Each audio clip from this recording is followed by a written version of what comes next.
Okay. அப்போ 11th new Tamil புக்கில் அதில் தான் பார்த்துட்ருக்கோம். முக்கார் புள்ளி பார்த்துட்ருக்கோம். எதை பார்த்துட்ருக்கோம்? முக்கார் புள்ளி. அடுத்து பார்த்தீங்கன்னா பெருங்கூட்டு தொடர் முதலிய, சரிங்களா? அதில் பார்த்தீங்கன்னா நம்ம என்ன பயன்படுத்தணும் அப்படின்னா முக்கார் புள்ளி பயன்படுத்தணும் அப்படின்னு சொல்லியிருக்காங்க. 8 தொகை என்பன வருமாறு. அப்போ 8 தொகை நூல் என்னென்னா நீங்கள் தான் சொல்ல போகிறாங்க, சரிங்களா? 10 பாட்டு நூல்கள், சரிங்களா, வருமாறு அப்படின்னு கொடுத்தாங்கன்னா அப்போ வந்து அது மாதிரி இடங்களை நம்ம என்ன பயன்படுத்தணும்? முக்கார் புள்ளி பயன்படுத்தணும். என்ன பயன்படுத்தணும்? முக்கார் புள்ளி, சரிங்களா? அடுத்து பாருங்கள், முற்றுப்புள்ளி இருக்குது. என்ன இருக்குதுங்க? முற்றுப்புள்ளி. அது நமக்கு நல்லாவே தெரியும். தொடரின் இறுதி உருவ கண்டு எல்லாமே வேண்டும் அப்படின்னு எடுத்துக்காட்டு இருக்குது, இருக்கா? அப்போ அது மாதிரியான இடங்களில் நம்ம பயன்படுத்தணும். அது மாதிரியான இடங்களில் பயன்படுத்தணும், சரிதானே? அடுத்து என்ன இருக்குது? முகவரி இறுதி தலைமை ஆசிரியர் அரசு மேல்நிலைப் பள்ளி காஞ்சிபுரம், இருக்கா? அட்ரஸ் முடிஞ்சிருச்சு, முகவரி முடிஞ்சிருச்சு. அதனால் அங்கே என்ன பண்ணுறோம்? நம்ம முற்றுப்புள்ளி ஃபுல் ஸ்டாப்பாக பயன்படுத்துகிறோம். அடுத்து பார்த்திங்கன்னா சொற்குறுக்கம். சொற்குறுக்கம்னா தொல்காப்பியம் இருக்குது, அதை சுருக்கமாக என்னென்னு பண்ணுவோம்? தொல் அப்படின்னு பயன்படுத்துகிறோம், சரிங்களா? அடுத்தது சொல் இருக்குது. என்ன இருக்குதுங்க? சொல்னா சொல்லதிகாரம். சொல் என்னதுங்க? சொல்லதிகாரம். அப்போ சொற்குறுக்கத்தில் என்ன பயன்படுத்துகிறோம்? நம்ம வந்து முற்றுப்புள்ளியை பயன்படுத்துகிறோம். இப்போ ஏற்கனவே பேப்பரில் எழுதுவாங்க, பாக் அப்படின்னு போட்டு புள்ளி வைப்பாங்க, முற்றுப்புள்ளி வைப்பாங்க, சரிதானே? பாக் அப்படின்னு போட்டு முற்றுப்புள்ளி வைப்பாங்க. என்ன அர்த்தம்? பாகிஸ்தான் அர்த்தம், சரிங்களா? அதுபோல் செய்தித்தாள தினசரியில் பார்த்தீங்கன்னா ஜே அப்படின்னு பயன்படுத்துவாங்க. ஜேன்னு என்ன அர்த்தம்? ஜெயலலிதா. ஜேன் போட்டு ஒரு புள்ளி வச்சுருப்பாங்க. ஜேன் போட்டு என்ன வச்சுருப்பாங்க? ஒரு புள்ளி வச்சுருப்பாங்க. அப்போ ஜெயலலிதா அப்படின்னு அர்த்தம். அப்போ சொற்குறுக்கத்தில் என்ன பயன்படுத்தணும்? என்ன பயன்படுத்தணும்? முற்றுப்புள்ளியை பயன்படுத்தணும், சரிதானே? வேறு என்ன இருக்குது? அதுக்கு அடுத்த நாள், ஒரு நாளை குறிப்பிடும்போது குறிப்பிட்டு முடிக்கிறோம். 18/2/2018 அப்படின்னு இருக்குது. அப்படி முடிக்கிற இடத்துல நம்ம என்ன பயன்படுத்தணும் அப்படின்னா, சரிங்களா, முற்றுப்புள்ளியை பயன்படுத்தணும் அப்படின்னு கொடுத்துருக்காங்க. புரியுதுங்களா? அப்போ முற்றுப்புள்ளி எங்கெங்கெல்லாம் பயன்படுத்தணும்? சரிங்களா? இன்னொரு தலைப்பு கூட கொடுத்துருக்காங்க, தலைப்பு நிறுதி. புது புக்கில் அது இல்லையோ? புது புக்கில் தொடர் நிறுதி தான் கொடுத்துருக்காங்க. சரி, பரவாயில்ல, விட்டுருங்க. அடுத்து வினாக்குறி. அடுத்து என்ன இருக்குதுங்க? ஒரு வினாத்தொடர் முற்று தொடராகவும் நேர்கூட்டு தொடராகவும் இருப்பின் இறுதியில் வினாக்குறி வருதல் வேண்டும், சரிங்களா? ஒரு வினாத்தொடர் முற்று, சரிங்களா, அது என்ன? அங்கே வந்து நிறைவடைஞ்சிருச்சு, சரிங்களா? அதனால தான் அது முற்றுத்தொடர்னு கொடுத்துருக்காங்க. அது என்ன அப்படிங்கிறது. அந்த இடத்துலையும் நேர்கூற்று தொடராகவும் இருப்பின் நீ வருகிறாயா, நீ வருகிறாயா, இது நேராக பேசுகிறது, சரிதானே? இதுனா நேர்கூட்டுனா நேராக பேசுகிறது, அயற்கூட்டுனா மற்றவங்க பேசுகிற மாதிரி சொன்னது, சரிதானே? நீ வருகிறாயா என்று கேட்டான். இதான் நேர்கூட்டு தொடர்னு கொடுத்துருக்காங்க. என்னன்னு சொல்லியிருக்காங்க? நேர்கூற்று தொடர் அப்படின்னு சொல்லியிருக்காங்க. அடுத்து பார்த்திங்கன்னா வியப்புக்குறி. அடுத்து என்னதுங்க? வியப்புக்குறி. வியப்படை சொல்லுக்கு பின்பும் நேர்கூற்று வியப்பு தொடர் இறுதியிலும் அடுக்கு சொற்களின் பின்னும் வியப்புக்குறி வருதல் வேண்டும். முதல்ல என்ன கொடுத்துருக்காங்கன்னா வியப்புக்குறி கொடுத்துருக்காங்க. எவ்வளோ உயரமானது, எவ்வளவு உயரமானது. இதுபோல் ஒரு வியப்படை சொல்லுக்கு பின்னாடி வரும், ஒரு வியப்படை சொல்லுக்கு பின்னாடி வரும். அடுத்து என்ன கொடுத்துருக்காங்க? சரிங்களா, நேர்கூற்று வியப்பு தொடர் இறுதியிலும் என்னே தமிழின் பெருமை என்றார் கவிஞர், சரிதானே? அது அவரே சொல்கிறார், சரிதானே? அப்போ நேர்கூற்று வியப்பு தொடரோட இறுதியில் வரும். அடுத்தது கொடுத்துருக்காங்க அடுக்கு சொற்களின் பின்னும், சரிங்களா? வா வா வா வா, போ போ போ போ அப்படின்லாம் இருக்குது. 2 முறைக்கு மேலே, சரிங்களா, பொருள் உள்ள சொல், சரிங்களா, அர்த்தம் உள்ள சொல் அடுக்கி வருவது அடுக்கு தொடர். அப்போ இங்கே என்ன பயன்படுத்தியிருக்கோம்? வியப்புக்குறியை பயன்படுத்தியிருக்கோம். இப்போ வியப்புக்குறி எங்கெங்கெல்லாம் பயன்படுத்துவோம்? சரிங்களா, ஓகே, ஒரு வியப்படை சொல்லுக்கு பின்னாடி பயன்படுத்துவோம். அதே சமயத்தில் நேர்கூற்று வியப்பு தொடர் வந்து அதோடைய இறுதியில் பயன்படுத்துவோம். அதே சமயத்தில் அடுக்கு தொடரில் பயன்படுத்துவோம். எங்கெல்லாம் பயன்படுத்துவோம்? அடுக்கு தொடரெலாம் பயன்படுத்துவோம். What is the next one? விழிக்குறி, சரிங்களா? அண்மையில் இருப்பாரை அழைப்பதற்கும் தொலைவில் இருப்பாரை அழைப்பதற்கும் விழிக்குறி பயன்படுத்த வேண்டும். வியப்புக்குறியும் விழிக்குறியும் ஒரே அடையாள குறி உடையன, சரிங்களா? பார்க்கறதுக்கு வியப்புக்குறி மாதிரி தான் அது ஒரே ஒரு அடையாளம் தான். வியப்புக்குறிக்கும் அதுதான், விழிக்குறிக்கும் அதுதான். அதனால தான் அவையீர் அப்படின்னு இருக்கு, அம்மையா அவை தலைவீர்ன்னு இருக்கு, சரிதானே? அப்போ வந்து அண்மையில் இருப்பவரையும் சரி தொலைவில் இருப்பாரையும் சரி அழைப்பதற்கு எது பயன்படுகிறது? விழிக்குறி பயன்படுத்தப்படுகிறது அப்படின்னு கொடுத்துருக்காங்க. அடுத்தது என்ன? மேற்கோள் குறி. அதில் ஒற்றை மேற்கோள் குறி, இரட்டை மேற்கோள் குறி என இருவகைப்படும் கொடுத்துருக்காங்க. சரிதானே? முதல்ல நம்ம ஒற்றை மேற்கோள் குறி வரும் இடங்களை பார்க்குறோம். ஒற்றை மேற்கோள் குறி வரும் இடங்களை பார்க்குறோம். ஓர் எழுத்தேனும் சொல்லேனும் சொற்றொடரேனும் தன்னையே குறிக்கும் இடம், கட்டுரை பெயர், நூற்பெயர் குறிக்கும் இடம், பிறர் கூற்றுப்பகுதியில் முதலான இடங்களில் ஒற்றை குறி வருதல் வேண்டும். ஒவ்வொன்றா படிப்போம், அப்போ தான் விளங்கும். சரிதானே? முதல்ல என்ன கொடுத்துருக்காங்க? ஓர் எழுத்தேனும் ஏ என்று ஏளனம் செய்தான் இருக்கா? ஒரே ஒரு எழுத்தை குறிக்குது. அப்போ குறிப்பதற்கு எதை பயன்படுத்தணும்? ஒற்றை மேற்கோள் குறியை பயன்படுத்தணும். அடுத்தது என்ன கொடுத்துருக்காங்க? சொல்லேனும் ஒரு எழுத்தேனும், அடுத்து பார்த்தீங்கன்னா ஒரு சொல்லேனும் சொற்றொடரேனும். சரிங்களா? பேரறிஞர் அண்ணா செவ்வாழை என்னும் சிறுகதை எழுதினார்.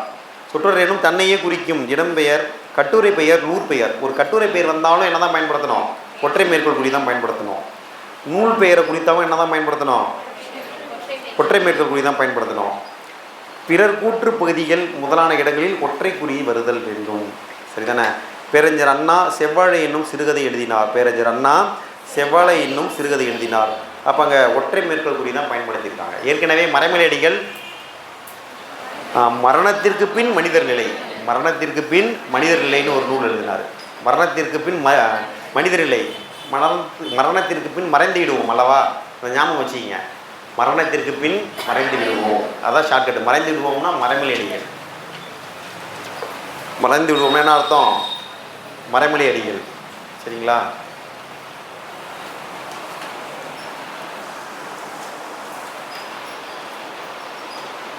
ஓகே. அடுத்து பார்த்தீங்கன்னா கம்பனும் மில்டனும் என்னும் நூல் சிறந்த ஒப்பீட்டு நூலாகும். அப்போ நூல் வந்தாவே ஒற்றை மேற்கோள் குறி இப்போ தான் பார்த்தோம். அடுத்தது செவிச்செல்வம் சிறந்த செல்வம் என்பர். அப்போ பிறர் கூற்று பகுதிகள், பிறர் கூற்று பகுதிகள்னால் அவர் பேசுகிற ஒரு சொல்ல ஏற்கனவே சொன்னதை எடுத்தால் அது முயற்சி திருவினையாக்கும் சொல்கிறாங்க. சரிதானே? நம்ம எழுதுகிறோம். அப்போ முயற்சி திருவினையாக்கும் அப்படிங்கிறதுல நம்ம என்ன பயன்படுத்தணும்? ஒற்றை மேற்கோள் குறி. என்னதுங்க? பிறர் கூற்று வாக்கியம்னு சொல்லியிருக்காங்க. மற்றவங்க ஏற்கனவே சொன்னது பிறர் கூற்று வாக்கியங்கள். சரிதானே? அடுத்து பாருங்கள், இரட்டை மேற்கோள் குறியில் வருமிடங்கள். நேர்கூற்றுகளிலும் மேற்கோள்களிலும் இரட்டை குறி வருதல் வேண்டும். சரிதானே?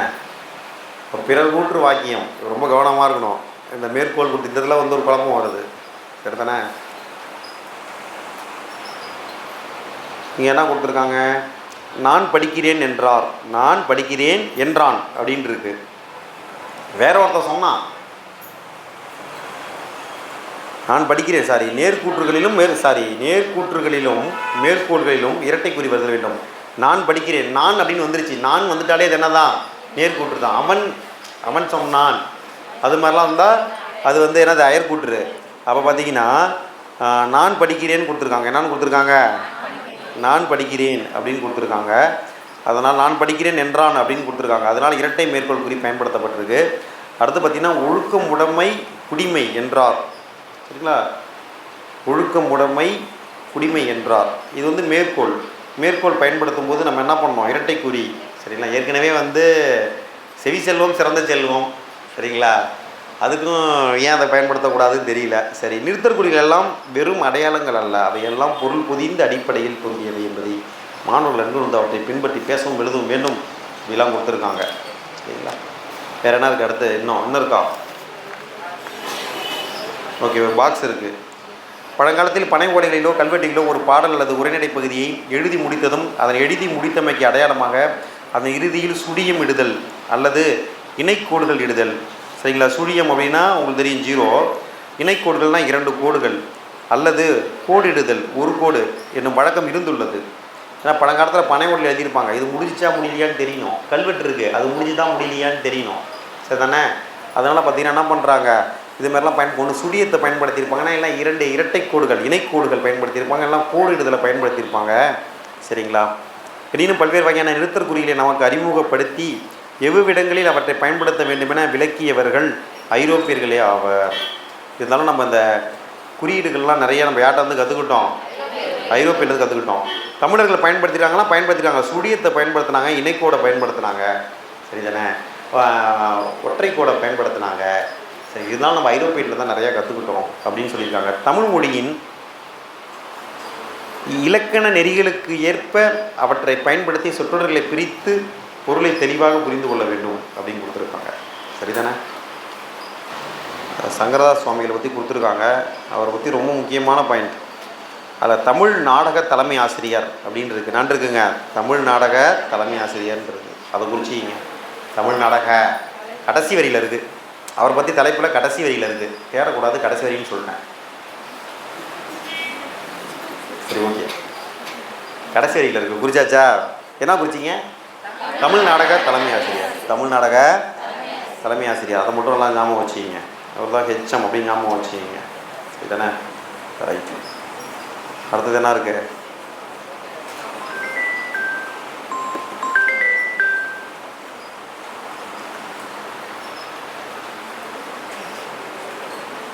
What is the next one? தொடர் மாற்றம்லாம் கொடுத்துருக்காங்களா?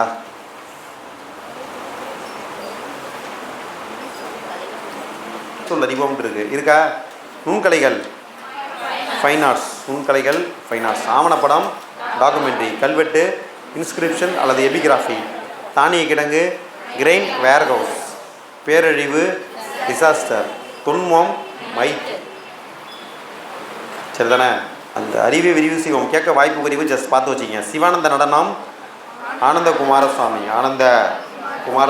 அதுக்கப்புறம் பார்த்தீங்கன்னா தஞ்சை பெருவுடையார் கோவில், ராஜராஜேஸ்வரம். அந்த கோயில் நுட்பம் அது எழுதினவர் வந்து குடவாயில் பாலசுப்ரமணியன் அப்படின்னு ஒருத்தர். சரிதானே? குடவாயில் பாலசுப்ரமணியன் ஒருத்தர். தஞ்சை பெருவுடையார் கோவில், தஞ்சை பெரிய கோவில் இருக்குல்ல, தஞ்சை பெரிய கோவில், அதை ராஜராஜேஸ்வரம்னு சொல்கிறாங்க. ஏன்னா ராஜராஜன் கட்டினது, அதனால் அதை ராஜராஜேஸ்வரம்னு சொல்கிறாங்க. அந்த கோயில் நுட்பம் எப்படி கட்டப்பட்டிருக்குன்னு அதை பற்றி ஒரு நூல் எழுதியிருக்காரு. எழுதினவர் யாருங்க? குடவாயில் பாலசுப்ரமணியன். குடவாயில்ங்கிறது ஒரு ஊர். அந்த அவர் எந்த ஊரை சார்ந்துள்ளாரோ அதுதான் குடவாயில். பாலசுப்ரமணியன் அவருடைய பெயர். சரிதானே? நீங்களே சொல்லிக்கிங்க. புரட்சி கவி அடுத்து என்ன பார்க்க போகிறோம்? புரட்சி கவி சிலபஸில் இருக்கான்னா சிலபஸில் இருக்குது. சரிதானே? புரட்சி கவிங்கிறது வந்து சிலபஸில் இருக்குது. ஏன்னா பாரதிதாசன் சிலபஸில் இருக்கார். சிலபஸ் 2020 டிஎன்பிஎஸ்சி சிலபஸில் குரூப் இருக்குது. சரிதானே? புரட்சி கவி அப்படிங்கிற தலைப்பு உண்டு. ஏன் அப்படின்னா பாரதிதாசன் சிலபஸில் இருக்கார், அதனால் உண்டு. சரிங்களா? பாரதிதாசனை பற்றி குறிப்புகள் அடுத்த பக்கத்தில் கொடுத்துருக்காங்க பாருங்கள்.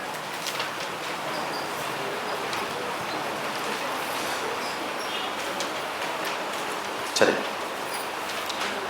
வடமொழியில் எழுதப்பட்ட பில்கினியம் நூல்வெளி இருக்கா?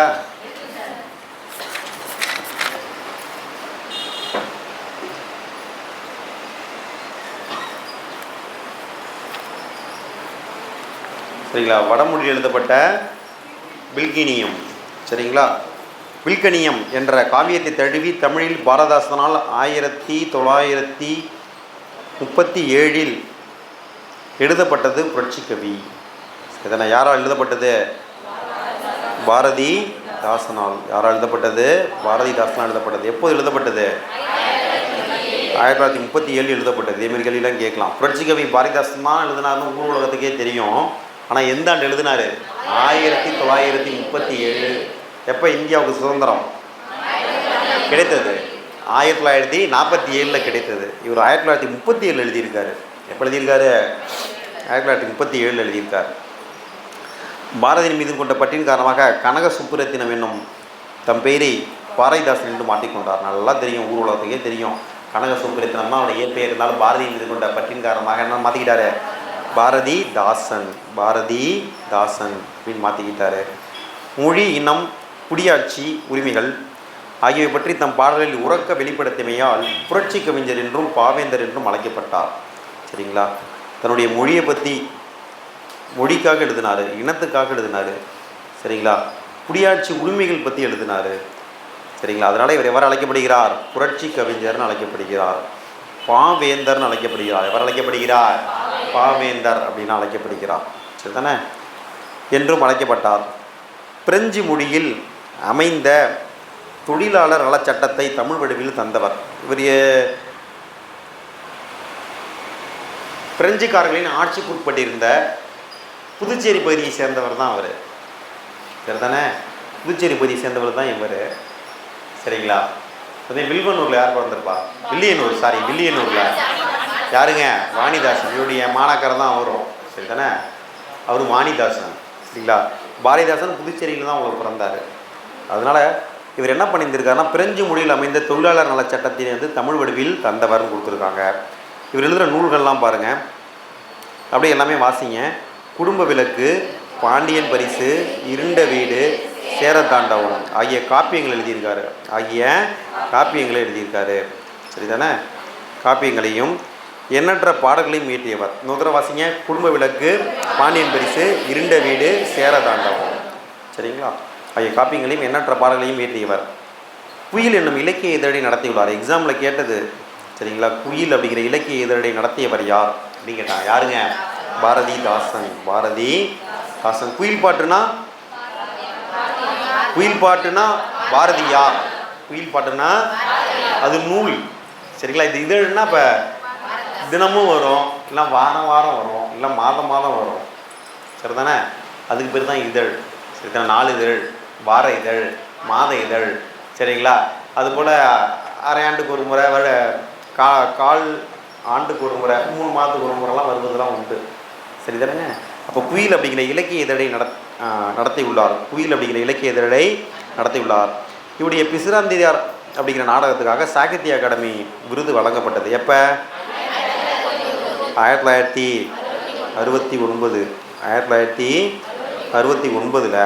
இவருடைய பிசிராந்தியர் நாடகத்துக்காக இவர் சாகித்ய அகாடமி விருது வழங்கப்பட்டது. சரிங்களா? வாழ்வில் செம்மையை செய்பவள் நீயே என்ற இவரின் தமிழ் வாழ்த்து பாடலை புதுவை அரசாங்கம் தனது தமிழ் தாய் வாழ்த்தாக ஏற்றுக்கொண்டுள்ளது. சரிங்களா? வாழ்வில் செம்மையை செய்பவள் நீயே. எக்ஸாமில் கேட்ட கேள்வி இது எல்லாமே எல்லாமே எக்ஸாமில் கேட்டது தான். குடும்ப விளக்கு கேட்டிருக்காங்க, பாண்டியன் பரிசு கேட்டிருக்காங்க, இருண்ட வீடு கேட்டிருக்காங்க, சேரதாண்டவம் கேட்டிருக்காங்க. சரிங்களா? குடும்ப விளக்குனா ஒரு பெண் எப்படி தான் இருக்கணும், ஒரு பெண் வந்து கல்வி கற்றிருந்தால் எவ்வளோ சிறப்பு. ஏற்கனவே 9th படித்தோம். சரிதானே? குடும்ப விளக்கு படித்தோம். ஒரு குடும்பத்தில் ஒரு பெண் படித்தால், சரிங்களா, ஒரு சமுதாயமே படித்ததற்கு சமம். சரிதானே? ஒரு ஆண்லாம் கல்வி கற்ற அவருக்கு மட்டும் கட்டத்துக்கு தான் சமம். அப்போ வந்து ஒரு பெண் என்னெல்லாம் பண்ணணும் அப்படின்னு குடும்ப விளக்கில் சொல்லியிருக்காரு. ஒரு பெண் என்னெல்லாம் பண்ணக்கூடாது, ஒரு பெண்லாம் இப்படி இருந்தால் எப்படி மோசமாகிடும் அப்படின்னா இருண்ட வீட்டில் கொடுத்துருக்காரு. இருண்ட வீட்டில் கொடுத்துருக்காரு. அப்போ குடும்ப விளக்கு இருண்ட வீடு தெரியும். அடுத்து பாண்டியன் பரிசு. அடுத்துனதுங்க பாண்டியன் பரிசுன்னு. சரிதானே? அது வந்து பழைய புத்தகங்களில் இருக்கும். பழைய பண்டாவது புத்தகத்தில் வந்து பாண்டியன் பரிசு இருக்கும். புது புத்தகத்தில் இருக்கா? சரிங்களா? பாண்டியன் பரிசுன்னு ஒரு நூல். சரிங்களா? அங்கே பார்த்தீங்கன்னா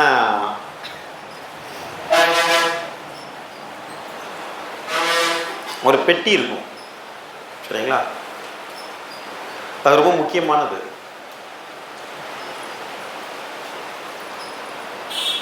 பாண்டிய நாட்டில் ஒரு அறிவிப்புலாம் கொடுத்துருப்பாங்க. பாண்டிய மன்னருக்கு துன்பம் அதெல்லாம் வரும். அப்போ முக்கியமான பெட்டி அதை எடுத்துகிட்டு போயிடுவாங்க. அப்போ அறிவிப்பு கொடுப்பாங்க. இந்த பெட்டியை வந்து அந்த பாண்டிய நாட்டின் சொத்து. அதில் தான் இப்போ அடுத்து யார் அரசாட்சி பண்ணணும், அது மாதிரி முக்கியமான விஷயங்கள்லாம் அதெல்லாம் இருக்கும். அதை வந்து மீட்டு கொண்டு வருவதற்கு சரிதானே பரிசு வழங்கப்படும். இளவரசியை கூட மணந்து கொள்ளலாம். இளவரசி என்ன பண்ணிக்கலாம்? மணந்து கொள்ளலாம் அப்படிலாம் அறிவிப்பு தான் கொடுப்பாங்க. ஹீரோ தலைவன் இருப்பார்ல, தலைவி தான் இளவரசி. தலைவன் அவங்க அம்மா வந்து அங்கே வேலை பார்ப்பாங்க. இந்த பாண்டிய நாட்டு அரசர் வந்து வேலை பார்ப்பாங்க. அவங்க அரண்மனையில் ஏதோ சம்திங் வேலை பார்ப்பாங்க. வேலை பார்த்துட்டு ஒரு துன்பம் வரும். ஒரு துன்பம் வந்ததும் என்ன பண்ணுவார் அப்படின்னா, இவர் தலைவியை காப்பாற்றுவார், இளவரசியை காப்பாற்றுவார். காப்பாற்றிட்டு சொல்லுவார், if you need any help please call me அப்படிம்பார். உங்களுக்கு ஏதாவது உதவி தேவைப்பட்டால் என்கிட்ட சொல்லுங்கள் அப்படிம்பார்.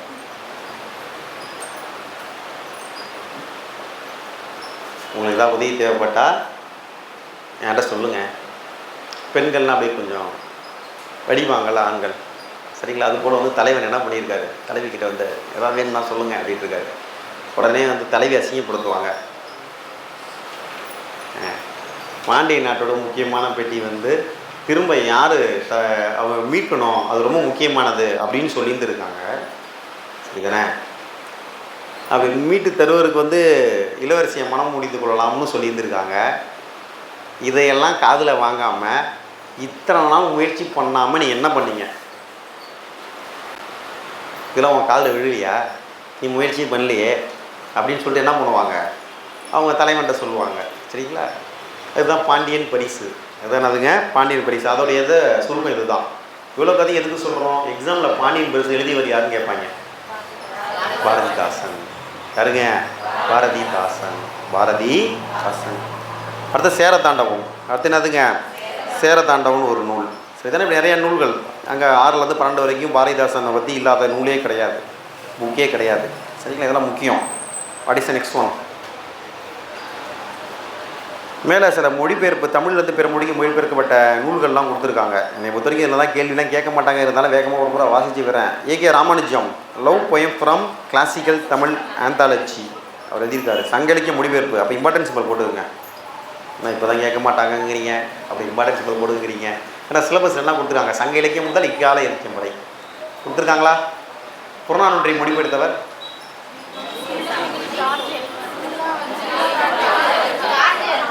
Charge L Hart. யாருங்க? George L Hart. சரிங்களா? 400 songs of war and wisdom அப்படின்னு மொழிபெயர்த்தார். சரிங்களா? சார்ஜ் எல்காட். புறநானூர்லேயும் புறப்பொருள் எழுமாமலையும் சில பாடலை மொழிபெயர்த்தவர் தான் ஆங்கிலத்தில். யாருங்க? G Pope. சரிங்களா? எக்ஸ்ட்ராக்ட்ஸ் ஃப்ரம் புறநானூறு அண்ட் புறப்பொருள் எழுமாமலை அப்படின்னு கொடுத்துருப்பாங்க. எக்ஸ்ட்ராக்ட் அப்படின்னு வந்தால் தான் நீங்கள் ஜி போப்னு ஆன்சர் பண்ணணும். சரிதானே? அதனால் இங்கேயும் கேட்பாங்க. AK Ramanujam. AK Ramanujam. Shortcut எழுதுங்க. What is the shortcut? Classical தமிழை ராமர் லவ் பண்ணுறார். கிளாசிக்கல் தமிழை ராமர் லவ் பண்ணுறார்.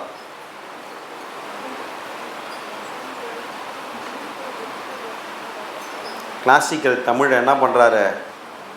ராமர் லவ் பண்ணுறாரு. கிளாசிக்கல் தமிழை ராமர் லவ் பண்ணுறார். ராமர் என்ன பண்ணுறாரு? லவ் பண்ணுறார். அப்படின்னா என்னங்க பொருள்? கிளாசிக்கல் தமிழில் என்ன அர்த்தம்? சரிங்களா? Classical Tamil anthology. லவ் பண்ணுறாருனா லவ்ங்கிற வார்த்தையும் வந்துருச்சு. ராமர்னா ராமானுஜம்னு அர்த்தம். சரிங்களா? புரியுதா? அடுத்த மாலே தங்கப்பா அவர் எழுதியிருக்காரு. Hues and harmonies from an ancient land அப்படின்னு எழுதியிருக்காரு. யாருங்க? மாலே தங்கப்பா. மாலே தங்கப்பா. சரிங்களா? ஹியூஜி தங்கம் அப்படின்னு ஒரு ஷார்ட்கட் போட்டுருங்க. ஹியூஜி. ஹியூஜினா அதிகம்னு அர்த்தம். சரிங்களா? போர்டில் எழுதியிருக்கேன். ஹியூஜ் தங்கம். ஹியூஜ் தங்கம். ஹியூஜினா என்ன பொருள்? அதிகம். அங்கே பொருள். இங்கே என்ன பொருள்? சரிங்களா? இங்கே ஹியூஸ் இங்கே இருக்கிறது வேறு வார்த்தை, இருந்தாலும் இப்போ ஷார்ட்கட்டுக்காக அப்படி வச்சுட்டோம். நீங்கள் ஹியூஜி தங்கம்னு போட்டுருங்க. தங்கம்னா மாலே தங்கப்பா. இங்கே hues and harmonies from ancient land அப்படின்ட்டு இருக்குது. சரிதானே? பிற மொழியிலிருந்து தமிழ் மொழிக்கு மொழிபெயர்க்கப்பட்டவைன்னு கொடுத்துருக்காங்க. சரிங்களா? அதெல்லாம் கேள்வியெல்லாம் கேட்டுடலாம் கூடாது, இருந்தாலும் நம்ம ஷார்ட்கட் சொல்லி விட்டுருவோம். அன்னியன் அப்படி அது வந்து ஆல்பர்ட் காம்யூ. சரிங்களா? அதை உருமாற்றம் காப்கா ஜெர்மனியிலேருந்து. வேணாங்க விட்டுருங்க, நான் கேட்க மாட்டாங்க, விட்டுருவாங்க, போயிட்டே இருங்க. சரிதானே? What is the next one? நம்ம இங்கே பார்க்குறோம். புரட்சிக்கவி வந்து பார்க்குறோம். முதல்ல வந்து பார்க்குறோம்.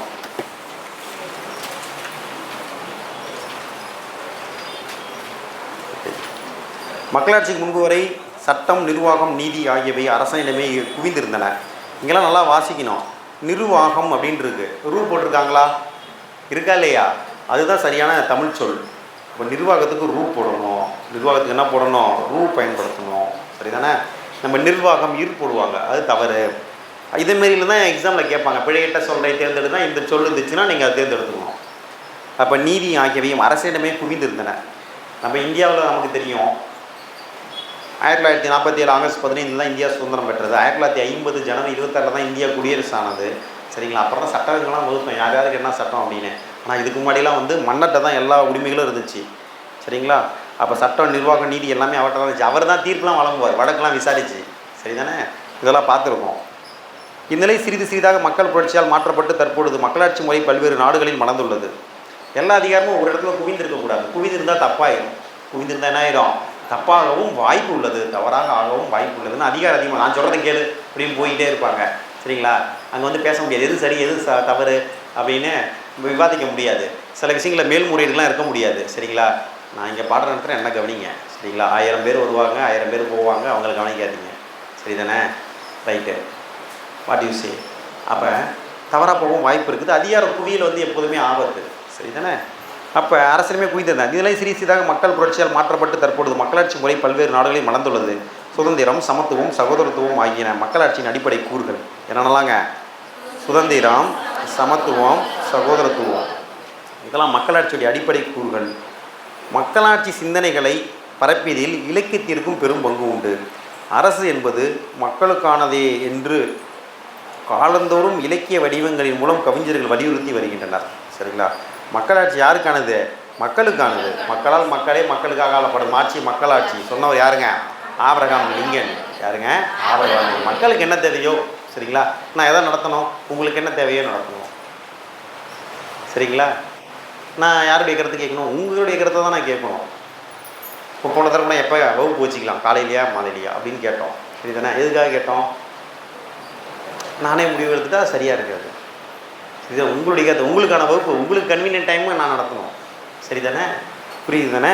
அப்போ வந்து இது போலாம் அதிகாரிகள் ஒரு இடத்துல போய் இதை தடுப்பதற்கும், இல்லைனா ஏற்கனவே அரசாங்கள்ட்ட தான் இருந்தது, அவன் எடுத்தது தான் முடிவு, இங்கேயும் பார்க்க போகிறோம், அதனால் நடக்க போகுது அப்படின்ட்டு. முன்கதை சுருக்கம். அரசன் ஒருவன் தன் மகள் அமுதவல்லிக்கு கவிதை எழுதும் கலையினை பயிற்றுவிக்க விரும்புகிறான். அதற்காக அமைச்சரிடம் கருத்துரை கேட்கிறான். அமைச்சர் உதாரன் பெயரை முன்மொழிந்து அவன் அழகும் அறிவும் இளமையும் வாய்ந்தவன் என்று கூறுகிறார். தன் மகள் எளிய கவிஞரோடு காதல் வயப்படுவாளோ என எண்ணி அரசன் தயங்குகிறான். அதற்கு அமைச்சர் ஒரு உத்தியை கூறுகிறார். மகளுக்கு கவிதை எழுதுறதுக்கு பயிற்சி கொடுக்கணும். சரிங்களா? அமைச்சர்கிட்ட யார்கிட்ட எப்படி பயிற்சி கொடுக்கணும், என்ன பண்ணலான்னு கேட்டால், அப்போ அங்கே ஒருத்தன் இருக்கான். சரிங்களா? உதாரன், அவன் பேர் என்னங்க? உதாரன். அவன் பயிற்சி நல்லா கொடுப்பாருங்க. அவன் அழைச்சிட்டு வந்துடலாங்க. அழைச்சிட்டு வந்துடலாம். ஆனால் ஒரு சிக்கல் இருக்குது, அவன் அழகாக இருப்பான். சரிங்களா? அழகு, அருமை, அறிவு, இளமை எல்லாமே வாய்ந்தவன். ஆனால் இவனுக்கு நான் வந்து அரசன், என் மகள் இளவரசி. சரி தானே? போயிட்டு ஏதாவது சாதாரண கவிஞனை கல்யாணம் பண்ணிக்கிட்டா என்னுடைய ப்ரிஸ்டேஜ் என்ன வருது, என்னுடைய அந்தஸ்து என்ன ஆகிறது, கௌரவம் என்ன ஆகிறது, அதாவது தமிழ் வார்த்தையெல்லாம் கிடையாது நான் சொல்கிறேன் அப்படின்னு அமைச்சர் யோசிக்கிறார். அதுக்கப்புறம் அமைச்சர் வந்து இதுக்கெல்லாம் ஒரு வழி இருக்குது, நீங்கள் ஒன்றும் கவலைப்படாதீங்க அப்படின்னு சொல்லிட்டு, அதன்படி உதாரன் பார்வையற்றவன் என்று அமுதவல்லியிடம் கூறுகின்றனர். உதாரன் யார்? பார்வையற்றவன் இவங்க சொல்லிடுறாங்க. உதாரன் எப்படிப்பட்டவன்? பார்வையற்றவன். இதே போலவே உதாரனிடம் அமுதவல்லி தொழுநோயாளி என்று தெரிவிக்கின்றனர். பொண்ணு வந்து தொழுநோயாளி. சரிங்களா? இளவரசி வந்து தொழுநோயாளிங்க. அதெல்லாம் நீங்கள் அவங்கள பார்க்கக்கூடாது. நீங்கள் என்ன பண்ணக்கூடாது? அவங்கள பார்க்கக்கூடாது. அவங்கள்ட்ட என்ன சொல்லிட்டாங்க? அந்த பையனுக்கு கண்ணு தெரியாது, கவிஞருக்கு வந்து கண்ணு தெரியாதுன்னு சொல்லிட்டாங்க. இருவருக்கும் இடையில் திரையிடப்படுகிறது. உதாரன் அமுதவல்லிக்கு கவிதை எழுதும் கலையை கற்றுத்தருக்கிறான். ஒரு திரை இருக்கும். சரிங்களா? வகுப்பு இப்படி நேராக உட்காந்து கவனிச்சாவே சரியாக கவனிக்க மாட்டோம். சரிங்களா? இது வந்து இந்த இதான் திரை இருக்கும். திரைக்கு இந்தாண்ட சரிங்களா கவிஞன் இருப்பார், அந்தாண்ட வந்து இளவரசி இருப்பாங்க. இங்கேருந்து சொல்லுவாங்க. சரி தானே? ரைட்டு. திரையிடப்படுகிறது. உதாரண அமுதவல்லிக்கு கவிதை எழுதும் கலையை கற்றுத்தருகிறான். ஒரு இரவு பொழுதில் அழகிய நிலவினை கண்டு உதாரன் தன்னை மறந்து கவிதை ஒன்றை பாடுகிறான். சரிங்களா? நிலவே நிலவே ஒரு பாட்டு வரும். என்ன பாட்டு? நீ ஏதோ மாலையில் வருவதும் காலையில் போவதும் என்னடி விளையாட்டு அப்படின்லாம் பாட்டு வருங்களா? நிலவே நிலவே சரிகை பார்த்து நீ பாடு அப்படின்னு ஒரு பாட்டு வரும். சரிங்களா? நீ காலையில் வருவதும் மாலையில் வருவதும் காலையில் போவதும் என்னுடைய விளையாட்டு அப்படின்லாம் அப்படி பாடிட்டு இருக்காரு. உடனே அமுதவல்லி ஷாக் ஆகிடுறாங்க. இவருக்கு தான் கண்ணு தெரியாத, இவர் நிலவை பற்றி எப்படி இவ்வளோ அழகாக பாடுறாரு, இவருக்கு தான் கண்ணு தெரியாத, இவர் எப்படி நிலவை பற்றி அழகாக பாடுறாரு அப்படின்னு பார்த்தா அழகான உதாரணம் உட்காந்துருக்கான். சரிங்களா? உடனே என்ன ஆயிடுச்சு? காதல் வயப்படுறா. சரிங்களா? அப்புறம் காதல் வயப்பட்டால் என்ன ஆகும்? அப்படியே விஷயம் அப்பா அம்மாவுக்கு தெரிய வரும். இங்கே அப்பா யார்? இளவரசியோடைய அப்பா யார்? அரசன். சரிங்களா? அமுதவல்லியோட அப்பா யார்? அரசன். சரிங்களா? எந்த பாவாதை லவ் பண்ணா அப்படியாம்மா சந்தோஷம் லவ் பண்ணிக்க அப்படின்னு சொல்லுவாரா? இப்படி காதலே பண்ணக்கூடாதுன்னு தான் அவர் என்ன பண்ணார், இடையில திரையெல்லாம் வச்சு மறைத்து, சரிங்களா, பார்வையற்றவன் தொழுநோயெல்லாம் பொய்லாம் சொல்லி அவர் நடத்திக்கிட்டு இருந்தார். சரித்தானே? ரைட்டு. இவர்கள் விருப்பம் அரசனுக்கு தெரிய வருகிறது. இதனை விரும்பாத அரசன் உதாரணை குற்றவாளியாக்கி மரண தண்டனை எழுதிக்கிறான். ஏண்டா உனக்கு வந்து கவிதை சொல்லிக் கொடுக்க கூப்பிட்டா நீ காதலா பண்ணுற, உனக்கு மரண தண்டனை அப்படின்னு சொல்கிறாங்க. அமுதவழி அதை எதிர்க்கிறாள். அதனால் சினம் கொண்ட மன்னன் இருவருக்கும் சேர்த்தே மரண தண்டனை விதிக்கிறான். உதாரணை வந்து மரண தண்டனை கொடுத்து கொண்டுருங்க அப்படின்னு சொல்கிறாங்க. அமுதவழி இந்த மாதிரி இதெல்லாம் நடக்காது, நான் அவரோட தான் வாழ்வேன், கொள்கிற மாதிரி தான் இன்னும் சேர்த்துக்கொள்ளு அப்படின்னு. உடனே அவர் சரி பரவாயில்ல 2 பேரும் சாவுங்க, 2 பேருக்கும் மரண தண்டனை அப்படின்னு அறிவிச்சிடுறாரு. இதனைத் தொடர்ந்து வரும் இக்காவியத்தின் இறுதி பகுதி இங்கே பாடமாக இடம்பெற்றுள்ளது.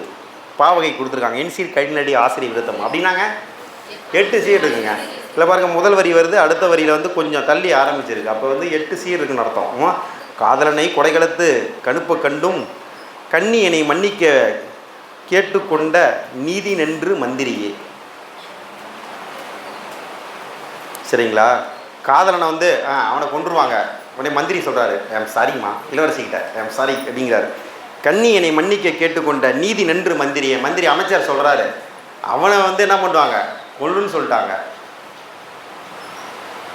உதாரணம் இப்போ மரண தண்டனைன்னு சொல்லிட்டாங்க. ஐம் சாரிம்மா, என்னால் எதுவும் பண்ண முடியல, அப்பா சொல்கிறாரு, கேட்டு தான் ஆகணும் அப்படின்னு சொல்கிறார். யாருங்க? மந்திரி. இதெல்லாம் ஒன்றும் நீதிலாம் கிடையாது அப்படிங்கிறாரு. அவன் இறந்தால் நிலைத்திடும் என் உயிர் எனவும் நினைத்து விட்டாய். அவன் இறந்து போயிட்டான், நான் இருப்பேன்னு நினச்சிங்களா? சாதலெனில் இருவருமே சாதல் வேண்டும். சாவுதானா 2 பேரும் செத்துருவோம். தவிர்வதெனில் இருவருமே தவிர்தல் வேண்டும். இல்லை வாழ்றோம்னா 2 பேரும் தான் வாழ்வோம். ஓதுக இவ்விரண்டில் ஒன்று மன்னன் வாய், உயிர் எமக்கு வெள்ளமல்ல என்றால் மங்கை. எனக்கு உயிரெலாம் பெருசு இல்லை. அந்த காதல் வைராக்கியத்தில் என்ன பேசுவோம், அப்போ காதல் வயப்பட்டு உயிராவது ஆந்தா அப்படிதான் நான் சொல்கிறேன். அவரும் சொல்கிறார், உயிர் எமக்கு வெள்ளம் இல்லை. வெள்ளம்னா அதெல்லாம் எனக்கு முக்கியம் கிடையாது. சரிதானே? போய் மன்னன்ட்ட சொல்லு, வாழ்ந்தால் 2 பேர் தான் வாழ்வாங்களா, செத்தா 2 பேர் தான் சாவாங்களாம் சொல்லுங்கள் அப்படிங்கிறாங்க. கொலைகளத்தில் கொலைஞர்களும் அதிகாரங்கள் கொண்டவரும் காதலரும் ஒருபால் நின்றார். அவர் சொல்லிட்டாரு, அப்படியா பரவாயில்ல, அமுதவழி உதாரணம் 2 பேர்த்தையும் என்ன பண்ணுங்க, 2 பேர்த்துக்கு மரண தண்டனை கொடுத்துருங்க சரிங்க அப்படின்னு சொல்லிட்டாரு. கொலைகளத்தில் கொலைஞர்களும் அதிகாரங்கள் கொண்டவரும் காதலரும் ஒருபால் நின்றால் அலைகடல் போல் நாட்டார்கள் வீடு பூட்டி அனைவருமே வந்திருந்தார். அடுத்து வந்து தூக்கில் போட போகிறாங்க. இது வந்து எல்லாம் தண்டனை கொடுத்தாங்கன்னா பகிங்கமாக தான் அறிவிப்பாங்க, ஏன்னா மற்றவங்களுக்கு அதெல்லாம் தெரியணும் அப்படிங்கிறதுக்காக. இதெல்லாம் மக்கள்லாம் வந்து வீடெல்லாம் பூட்டிகிட்டு பார்க்க வந்திருக்காங்க. உதாரனுக்கும் சிலை நிகர் மங்கைக்கும். சரிங்களா? உதாரண் அவனுக்கு தெரியும், அவர் எழுதும்போது சாதாரணமாக எழுதிட்டார் பாரதிதாசன், உதாரணன்னு சொல்லிட்டாரு. ஆனால் அந்த பெண்ணை பற்றி சொல்லும்போது சிலைக்கு நிகர் மங்கை அப்படின்னு சொல்லிட்டார். சிலை போல் அழகான பெண் அப்படின்னு சொல்கிறாரு. பாவம் உதாரண். இப்படி தான் ஆண்களை யாரும் வர்ணிக்கவே மாட்டேங்கிறாங்க. யாராவது நீங்கள் பாட்டு கவி எழுதி வர்ணிக்க வேண்டியதானே? சரி, கடைசியாக சில பேச்சு பேசிடுக என்று சொல்லி தலைப்பாகை அதிகாரி விடை தந்துட்டான். தமிழ் கவிஞன் சனங்களிடை முழக்கம் செய்வான். சரி, நீ உன்னை வந்து கொல்ல போகிறாங்க, நீ மக்களுக்கு எதாவது சொல்லணும்னா சொல்லிவிடு, கடைசி பேச்சு உனக்கு. ஏன்னா தூக்குறணும் போகிறதுக்கு முன்னாடி ஒரு வார்த்தை கேட்பாங்க அவங்களுக்கு, ஏன்னா கடைசி ஆசை அந்த மாதிரி கேட்பாங்க. சரி, கடைசியாக நீ ஏதாவது சொல்லணும்னா சொல்லி, இது கூட பேச முடியாது, மரண தண்டனை கொடுத்த கூட பேச முடியாது, ஏதாவது பேசுங்க அப்படின்னு சொன்னான். பேரன்பு கொண்டவரே பெரியோரே, என் பெற்ற தாய்மாரே, நல்ல இளஞ்சிங்கங்கால் நீரோடு இளங்கழிக்க நெடுமரங்கள் நிறைந்து பெருங்காடாக பெருவிலங்கு நேரோடி வாழ்ந்திருக்க பருக்கை கல்லின் நெடுங்குன்றில் பிலம் சேர பாம்பு கூட்டம் போராடும் பாடலத்தை அந்த நாளில் புதுக்கியது யார்? இப்போ வந்து காடாக இருந்துச்சு, காட்டை திருத்தினதுலாம் யார்? நம்ம தானே திருத்தணும். சரிதானே? அழகு நகர் உண்டாக்கி சிற்றூரும் வரப்பெடுத்த வயலும் ஆறு தேக்கினால் வாய்க்கால் மகைப்படுத்தி நெற்சேர உழுது பயன் விளைவிக்கும் நெறிவடைப்பு தோள்களாம் எவரின் தோள்கள் கற்பிழந்து மழை விழுந்து கணிகள் வெட்டி கருவியெல்லாம் செய்திருந்த கைதான் யாருக்கை ஒற்றுகளை கரமொத்தை மணிக்குளத்தை போய் எடுக்க அடக்கி மூச்சவரின் மூச்சு. சரிதானே? யார் போய் கடலில் போய் முத்து எடுத்துகிட்டு வந்தா, யார் வந்து வயலை திருத்தினா, சரிங்களா, யார் வந்து உழுது நெல்லை கொண்டு வந்தா, எல்லாமே வந்து சரிங்களா நம்மளை போன்ற பாட்டாளிகள் மக்கள் தானே நம்ம. சரிங்களா? உழவர்கள் தான் நம்ம பண்ணோம், தொழிலாளிகள் தானே பண்ணோம். சரிதானே? ஒரு மனிதன் தேவைக்கே இந்த தேசம்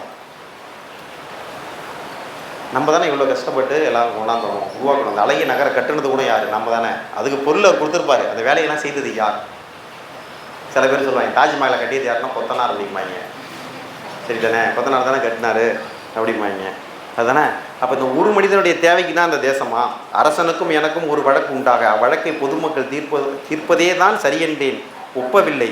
இவளும் நானும் சாவதென்றே தீர்ப்பளித்தான். சரிங்களா? எனக்கும் மன்னனுக்கு ஒரு பிரச்சனைங்க. நாங்கள் மன்னனுடைய மகளை இளவரசி அமுதவல்லியை நான் காதலித்தேன். 2 பேரும் கல்யாணம் பண்ணிக்கலான்னு பார்த்தா முடியாதுங்கிறாருங்க, ஒத்துக்க மாட்டேங்கிறாங்க. என்னங்க நியாயம் கேட்டு சொல்லுங்கள் அப்படிங்கிறார். முடியாதுன்னு சொல்லிட்டாரு. நாங்கள் சாக போகிறோம், நாங்கள் என்ன பண்ணுறோம்? இவளும் நானும் சாவதென்று தீர்ப்பளித்தான். 2 பேர் செத்து போவோன்னு மன்னன் சொல்லிட்டான். சாக வந்தோம், இப்போ இறக்க போகிறோம். ஒரு மனிதன் தேவைக்கே இந்த தேசம் உண்டென்றால் அத்தேசம் ஒடிதல் நன்றாம். அவருக்கு என்ன ஆசை? அவர் ஆசை தான் நிறைவேறணும். சரி தானே? மக்கள்லாம் அவருக்கு முக்கியமே கிடையாதான். இந்த தேசம் அழியட்டும். இருவர் இதோ சாகின்றோம், நாளை நீங்கள் இருப்பது மெய் என்றெண்ணி இருக்கிறீர்கள். நாங்கள் செத்து போயிடுவோம், நாளைக்கு நீங்கள் லவ் பண்ண முடியுமா? நாளைக்கு நீங்கள் வாழ்ந்துட முடியுமா? உங்களை கொல்ல மாட்டானா? சரிதானே அப்படின்னு கேட்குறார். சரிங்களா? மாசில்லாத உயர்தமிழ், தமிழ் அறிந்ததால் வேந்தன் என்னை அழைத்தான். என்னை ஏன் தெரியுமா வேந்தன் வேலைக்கு கூப்பிட்டாரு? எனக்கு நல்லா தமிழ் தெரியும், அதனால தான் கூப்பிட்டாரு. தமிழ் கவி என்றனை அவளும் காதலித்தாள். என்னை ஏன் தெரியுமா அமுதவல்லி நேசிச்சா? நான் தமிழ் கவி, நான் தமிழ் கவிஞர், அதனால தான் என்னை காதலித்தாள். அமுதென்று சொல்லும் இந்த தமிழ் என் ஆவி அழிவதற்கு காரணமாக இருந்ததென்று சமுதாயம் நினைத்துடுவோமோ? ஐயோ, எனக்கு சாவரதை பற்றிலாம் கவலை கிடையாது. ஆனால் அவனுக்கு தமிழ் தெரிஞ்சதால தான் அவன் அங்கே சொல்லிக் கொடுக்க போனான், மன்னன் கூப்பிட்டான், அதனால தான் அமுதவல்லி காதலிச்சா. அப்போ தமிழ் தெரிஞ்சதை இந்த பழிச்சொல் தமிழுக்கு வந்துடுமோ? அதுதான் எனக்கு கடினம், அதுதான் எனக்கு வருத்தம் அப்படிங்கிறார். தாய்மொழிக்கு படி வந்தால் சகிப்பதுண்டோ? சரிங்களா? என் தாய்மொழியெல்லாம் தப்பாக சொன்னாலும் ஏற்றுக்க முடியுமா? உமை ஒன்று வேண்டுகிறேன், மாசில்லாத உயர்தமிழை உயிரென்று போற்றுவீங்கள். உங்களெல்லாம் ஒன்று சொல்கிறேன், உங்களுக்கு தமிழ் தான் ஒரு உயிர் அப்படின்னு சொல்லியிருக்காரு. மக்களுக்கே ஆளும் உரிமை. அரசனுக்கு பின் இந்த தூய நாட்டை ஆளுதற்கு பிறந்த ஒரு பெண்ணை கொல்ல அரசனுக்கோ அதிகாரம் உங்களுக்கோ? அரசன் இறந்து போயிடுவார், இளவரசி தான் இருக்காங்க, அடுத்து அவங்க தான் நாட்டை ஆள போடுறாங்க. அவங்களை கொல்றதுக்கு அரசனுக்கு தான் உரிமை இருக்கா, இல்லை உங்களுக்கு தான் இருக்கா? அரசன் சட்டத்தை அவமதித்தான், அவன் சட்டத்தை ஃபாலோ பண்ணல. சிரம் மறுத்தல், சிரம்னா தலை, வேந்தனுக்கு பொழுதுபோக்காம். கழுத்தை வெட்டுறதெல்லாம் தலையை வெட்டிடுறதெல்லாம் பார்த்தீங்கன்னா வேந்தனுக்கு பொழுதுபோக்காக இருக்கலாம், அரசனுக்கு வேணால் பொழுதுபோக்காக இருக்கலாம். சிறிய கதை, அதெல்லாம் சின்ன கதை, அதெல்லாம் ஒன்றும் பெருசு இல்லை. நமக்கெல்லாம் உயிரின் வாதை, நமக்கெல்லாம் உயிர், யார் உயிர் போகுது? அவர் வேணால் பொழுதுபோக்கா அப்படியா அமுதவல்லியாக வெட்டு, அந்த அமைச்சர் அவனை கூட வெட்டுன்னு சொன்னான்னு சொல்லுவார், யாரை வேணால் வெட்டும்பார். சரி, அவருக்கு வேணால் பொழுதுபோக்காக இருக்கலாம், நமக்கு உயிரில். அரசன் மகள் தன்னாளில் குடிகளுக்கெல்லாம் ஆளுரிமை பொதுவாக்க நினைத்திருந்தால், அடுத்த இளவரசி நாட்டா அவர் தான் ஆள போகிறதா இருந்தால் மக்களுக்கு எல்லாம் உரிமையும் தரேன்னு சொல்லியிருந்தா. ஆழ்க என் குருதி, வாடி என் நன்னாடு பொன்னாடாக, வாடி என் பெருமக்கள் உரிமை வாய்த்தேன், விடிய போய் மண்ணிடையே விண்வீழ் கொல்லி வீழ்வது போல் தனித்தாலும் கொடிய ஆட்சி ஏழையினேன் கடைசி முறை வணக்கம் செய்தேன் என் பெரியீர் அன்னையில் ஏகுகின்றேன். ஆழ்க எந்தன் குருதியெல்லாம் அன்பு நாட்டில் ஆழ்க என்றான் தலைகுனிந்தான் கத்தின் கீழ். சரிங்களா? சரி, ரைட்டு. கடைசியாக உங்களை வணக்கம் சொல்லிட்டேன், நான் இறக்க போகிறேன். சரிங்களா? என்னுடைய குருதி இங்கே நாட்டில் விழ போகுது. சரிங்களா? அன்பு நாட்டில் விழ போகுது அப்படிலாம் சொல்லிட்டான். கொலையாளி உயிர் தப்பல், படிகத்தை பாலாபிஷேகம் செய்து பார்ப்பது போல் அமுதவல்லி கண்ணீர் வெள்ளமும் கொடுத்துருக்காங்க பாருங்கள். அடிசோர்தல் கண்டார்கள் அங்கிருந்தோர் ஆவென்று கதறினாள், அன்பு செய்தோர் படி மீது வாழாரோ. அன்புனா அன்பு செய்தல் தான். அன்பு செய்தல் லவ் பண்ணுறவங்க எல்லாம் அன்பு கொண்டவர்கள். படினா உலகம். சரிங்களா? காதலிக்கிறவங்க அந்த உலகத்தில் வாழக்கூடாதா என்று சொல்லி பதவதைத்தால் இது கேட்ட தேச மக்கள் கொடிதென்றார், இது தப்பு அப்படின்னு சொன்னாங்க. கொடுவாளை பறித்தார், வெட்ட போகிற கத்தியெல்லாம் பறிச்சிட்டாங்க. அந்த கொலையால் உயிர் தப்ப ஓடலாம். யார் அந்த கழுத்தை வெட்ட தயாராக தான் பாருங்க, அவன் ஓடிட்டான். செல்வமும் உரிமையும் மக்களுக்கு, கவிஞனுக்கும் காதலிக்கும் மீட்சி தந்தார், காவலன்பால் தூதொன்று போகச் சொன்னார், புவியாட்சி தனி உனக்கு தாரோம் என்று போயுரைப்பாய் என்றார்கள். போகா முன்பே செவினிலே எயிற்றி போனான் வேந்தன், செல்வமெல்லாம் உரிமையெல்லாம் நாட்டாருக்கே நவையின்றி எய்தற்கு சட்டம் செய்தார். சரிங்களா? மக்களுக்கு செல்வம், இதெல்லாம் சொத்து பத்தில் செல்வம் உண்டு, உரிமை உண்டு, அதுக்கு சட்டத்தை கொண்டு வந்தாங்க. நலிவில்லை நலம் எல்லாம் வாய்ந்ததுங்கே அப்படி சொல்லியிருக்காங்க. இனிமேல் நலிவு கிடையாது. சரிங்களா? மேன்மை தான். சொல்லும் பொருளும் ஓதுக சொல்லுக முழக்கம் ஓங்கி உரைத்தல் கனிகள் உலோகங்கள். கனிகள்லாம் கொடுத்துருக்காங்க, இதை பொறுத்து கொடுத்துருப்பாங்க. கனினா வந்து பழம் தானே, இங்கே உலோகம்னு கொடுத்துருக்காங்க, அதெல்லாம் தவறுன்னு நினைக்கக்கூடாது. சரி தானே? ஏன்னா உலோக கனிகள்னு ஒரு ஷார்ட்கட் சேர்த்து போட்டுருக்குங்க. உலோக கனிகள் அப்படின்னு சேர்த்து போட்டுக்கோங்க, உலோக கனி அப்படின்னு. அடுத்தது மணி. மணின்னு என்னதுங்க? மாணிக்கம். ஏன்னா மணி ஒரு மாணிக்கம்னு ஷார்ட்கட் போட்டுருங்க. மணி ஒரு மாணிக்கம், மணி ஒரு மாணிக்கம். சரி தானே? ஓகே, மணி ஒரு மாணிக்கம் ஷார்ட்கட் போடுங்க. அடுத்து படிகம் இருக்குது. படிகம்னா பளபளப்பான கண். படினா உலகம். படினா என்னதுங்க? ஓகே, படித்தாதான் உலகம். ஷார்ட்கட், படித்தாதான் உலகம். அடுத்து மீட்சின்னு இருக்குது. மீட்சின்னு என்னதுங்க? விடுதலை. நவைன்னு என்னதுங்க? குற்றம். நவைன்னு என்னதுங்க? குற்றம். நவையில் குற்றம் அப்படின்னு ஷார்ட்கட் போட்டுருக்குங்க. நவையில் குற்றம், நவையில் குற்றம்.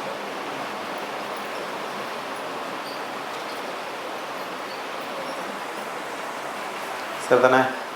அடுத்த நெக்ஸ்ட் ஒன் இலக்கண குறிப்பு இருக்குது. ஓதுக, பேசியிருக்க, ஆழ்க, வாழிய, இதெல்லாம் என்னதுங்க? வீங்கோல் வினைமுற்று. ஏன் காயா இறந்து இருக்குது. வாழ்த்தல், வைதல், வேண்டுதல் அது மாதிரி இருக்குது. அடுத்து அலைகடல், இணைத்தொகை. அலைகடல் என்னதுங்க? இணைத்தொகை. சரிங்களா? ரைட். அடுத்து பார்த்தீங்கன்னா தமிழ் கவிஞர்ன்னு இருக்குது. என்ன இருக்குங்க? தமிழ் கவிஞர்ன்னு இருக்குது. சரிங்களா? இரு பெயரொட்டு பண்புத்தொகை. இரு பெயரொட்டு பண்புத்தொகை. சரி தானே? அடுத்து பேரன்பு, நெடுங்குன்று, அதெல்லாம் என்னதுங்க? பண்புத்தொகைகள். என்னதுங்க? பண்புத்தொகைகள். அடுத்து என்ன இருக்குது? ஒடிதல், தொழிற்பெயர் தெரியும். உழுது உழுது அடுக்கு தொடர். உழுது அப்படிங்கிற சொல் வந்து 2 முறை அடிக்க வந்திருக்கு. அடுத்து பாருங்கள், நின்றாருன்னு இருக்குது. அதில் நில். சரிங்களா? நில் கூட்டல் இன். நில் இது இந்த அடைப்பு குறிக்கில் பார்த்தீங்கன்னா இன் வந்திருக்கு, இரு கூட்டல் ஆறுன்னு வந்திருக்கு. சரிதானே? முதல்ல தொடக்கத்திலேயே விகாரம் வந்திருக்கு. என்ன வந்திருக்குங்க? விகாரம் வந்திருக்கு. ஜஸ்ட் பார்த்து வச்சுக்கிங்க. செய்வான் இருக்குது. சரி தானே? அடுத்து அழைத்தான் இருக்குது. என்னருக்கு? அழைத்தான் இருக்குது. சரி தானே? அடுத்து பார்த்தீங்கன்னா வேண்டுகின்றேன் இருக்குது. வேண்டு கூட்டல் இன்று கூட்டல் ஏன். சரி தானே? இப்படி இந்த பார்த்து வச்சுக்கணும். அடுத்து ஆழ்கன் இருக்குது. அடுத்து பார்த்தீங்கன்னா பறித்தாருன்னு இருக்குது. சரி தானே? அடுத்து புணர்ச்சி விதி இருக்குது. நீர் கூட்டல் ஓடை, நீரோடை. சரிங்களா? பகுபத உறுப்புலக்கணம் வேறு, புணர்ச்சி விதி வேறு. சரி, இருந்தாலும் பார்த்து வச்சுக்கணும். எப்படி கேட்குறாங்க, எது பொருத்தமாக இருக்குது அப்படின்னு பார்க்கணும். அடுத்து சிற்றூர்ன்னு இருக்குது. அதில் விதியும் கொடுத்துருக்காங்க. நீர் கூட்டல் ஓடை. உடல் மேல் உயிர் வந்து ஒன்றுவது இயல்பே. உடல் மேல் உயிர் வந்து அப்படியே இருவும் ஓவும் சேர்த்து நீரோடை அப்படின்னு வந்துருச்சு. அடுத்தது சிற்றூர். சிறுமை கூட்டல் ஊர். ஈர் போதல் விதிப்படி மை போயிடுச்சு. அப்புறம் சிறு கூட்டல் ஊர்னு வந்துச்சு. அப்போ வந்து தன்னொற்று இரட்டல் சிற்று கூட்டல் ஊர்னு மாறிச்சு. அப்புறம் உயிரின் உக்குரல் மெய்வீட்டோடும் அப்படி சி இர் ப்ளஸ் கூட்டல் ஊர்னு வந்துச்சு. அதுக்கப்புறம் உடல் மேல் உயிர் வந்து ஒன்றுவது இயல்பை விதிப்படி குழந்தை சிற்றூர் மாறிடுச்சு. அடுத்து கற்பிளந்து, அது கல் கூட்டல் பிளந்து. என்ன வந்திருக்குங்க? கல் கூட்டல் பிளந்து. லால வெற்றுமையில் வலிவரின் ரடவும் கற்பிளந்து. இம்பார்ட்டன்ஸ் சிம்பிள் போட்டுக்கணும், எக்ஸாம்பிள் கேட்பாங்க. What is next one? இன்னொரு காட்டுக்கு மணிக்குளம். மணி கூட்டல் குளம்னு ஒருத்தருக்கு. சரிங்களா? இயல்பினும் விதியும் என்ற உயிர் முன் கசதபம் மிகும். கசதப மிகும். சரிதானே? ஒரு நிலைமொழியில் வந்து இறுதியில் வந்து உயிர் எழுத்து இருந்ததுன்னா வறுமொழியில் கசதபம் தான் என்ன பண்ணோம்? மிகும். அதான் இயல்பினும் விதியும் என்ற உயிர் முன் கசதபம் மிகவும் கொடுத்துருக்காங்க. அடுத்து அமுதென்று. அமுது கூட்டல் என்று. உயிரின் உக்குரல் மெவிட்டோடும். அமுது கூட்டல் என்று வந்துச்சு. அப்புறம் உடல் மேல் உயிர் வந்து ஒன்று எழுப்பி என்று அமுதென்று மாறிடுச்சு. அடுத்து புவியாட்சி. புவி கூட்டல் ஆட்சின்னு வந்திருக்கு. சரிங்களா? ஈ வையவும் ஏனை உயிர் வைவும் ஏன் உயிர்மையும் அப்படிங்கிற விதிப்படி வந்து இங்கே ஈ வந்து உடம்படு மெய்யாக வந்திருக்குது. வந்து புவியாட்சி அப்படின்னு மாறி இருக்கு. அது மாறி இருக்கு, புவியாட்சின்னு மாறி இருக்கு. சரி தானே? What is next one? 10 சரி தானே? அதுக்கு முன்னாடி பிரேக் எடுத்து